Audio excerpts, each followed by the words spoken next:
அனைவருக்கும் இனிய காலை வணக்கம். என் பெயர் சாசரா. நான் 3ஆம் வகுப்பு ஆ பிரிவு. இப்பொழுது நான் சுற்றுச்சூழல் பாதுகாப்பை பற்றி கூற வந்துள்ளேன். நோயற்ற வாழ்வே குறைவற்ற செல்வம் என்ற பழமொழிக்கு ஏற்ப நாம் ஆரோக்கியமாக வாழ சுற்றுச்சூழல் தூய்மையாக இருப்பது மிக அவசியமாகும். ஒவ்வொரு ஆண்டும் ஜூன் 5ஆம் தேதி உலக சுற்றுச்சூழல் தினம் கொண்டாடப்பட்டு வருகிறது.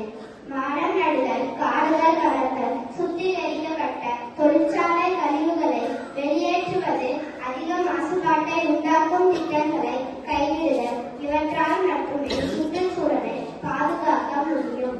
நெகிழி பொருட்களை தவிர்த்து துணிப்பை போன்ற பொருட்களை பயன்படுத்தவும், மக்கும் குப்பை மக்காத குப்பை என பிரித்து மறுசுழற்சி செய்வதன் மூலம் இயற்கை வளங்களை பாதுகாக்கலாம். மரம் நடுவோம், மாசு இல்லா சுற்றுச்சூழலை உருவாக்குவோம். நன்றி.